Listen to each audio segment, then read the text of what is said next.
안녕하세요. 법승 사건 파일의 김범선 변호사입니다.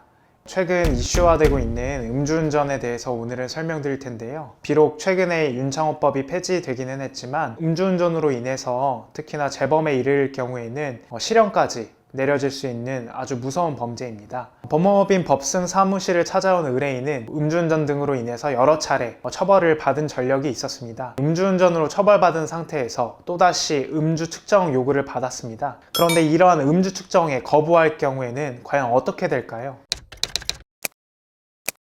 의뢰인은 여자친구 집 근처에서 아는 지인과 함께 저녁 식사 겸 반주를 곁들였습니다. 대리기사를 부르려고는 했으나 이제 가까운 거리라고 만연히 생각을 하고 짧은 생각으로 운전대를 잡게 되었는데요. 술을 꽤 마신 상황이었기 때문에 결국 주행 중에 주차되어 있는 차량 여러 대를 들이받았고 주변에서 이를 목격한 목격자에 의해서 경찰에 신고되어 적발이 되었는데요. 혀가 꼬일 정도로 말을 제대로 하지 못했고 보행 자체도 비틀비틀 거릴 정도였습니다. 의뢰인으로서는 매우 불리한 상황이었는데요. 네, 우리 의뢰인이 음주 측정을 거부한 이유는 이미 무면허 운전, 종전에 받았던 음주운전 등으로 면허가 취소된 상태였기 때문에 가중처벌을 생각한 나머지 이 음주 측정에 거부하게 되었던 것입니다. 결국 의뢰인은 수사 단계에서 무면허 운전과 음주 측정 거부죄로 조사를 받았고 결국 그대로 재판에 넘겨지게 되었습니다. 음주운전은 혈중 알코올 농도에 따라 처벌 수위가 달라집니다. 만약 음주운전으로 재범일 경우에는 가중처벌되는데요. 그래서 우리 의뢰인 같은 경우에도 가중처벌이 될 수 있는 상황이었고 결국에는 실형 및 법정 구속을 피하기 어려운 상황이었습니다. 음주운전 측정 거부죄는 혈중 알코올 농도 수치를 알 수가 없잖아요. 보통 이렇게 음주 측정을 거부하는 경우에는 혈중 알코올 농도 수치 만치 상태라고 여길 수 있는 0.2%의 버금가게 처벌을 하고 있는 실정인데요. 특히나 이런 음주운전 측정을 거부하는 과정에서 경찰관과 실랑이를 할 경우에는 공무집행 방해도 문제가 될 수 있습니다. 그래서 음주운전 측정 거부는 오히려 매우 위험한 선택이라고 할 수 있죠.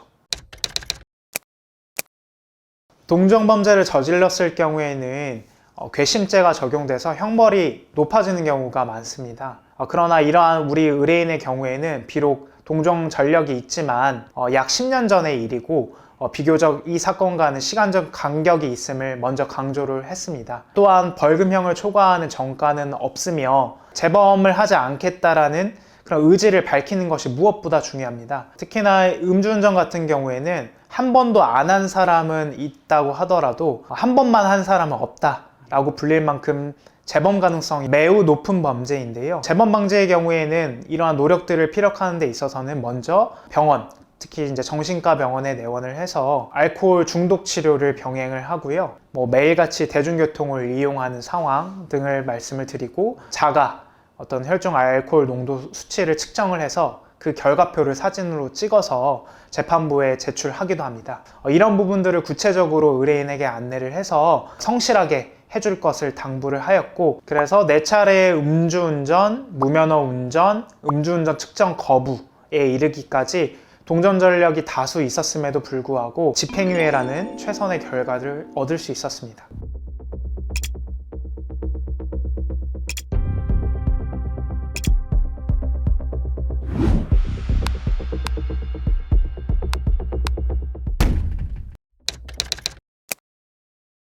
윤창호법 폐지가 되어서 가중처벌이 되지 않겠다라고 생각을 흔히들 할 수가 있는데요.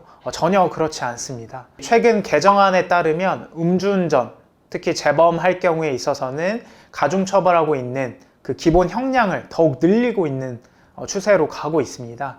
그래서 음주운전 같은 경우에는 절대 재범하지 않는 것이 중요한데요. 일반적으로는 음주운전 초범인 경우에는 벌금이 나오게 되고 두 번째 재범할 경우에는 벌금 내지는 집행유예, 그리고 세 번째 이상으로는 거의 실형을 선고받고 있는 추세입니다. 그래서 음주운전 같은 경우에는 재범하지 않겠다라는 그 부분을 명심하시길 바랍니다.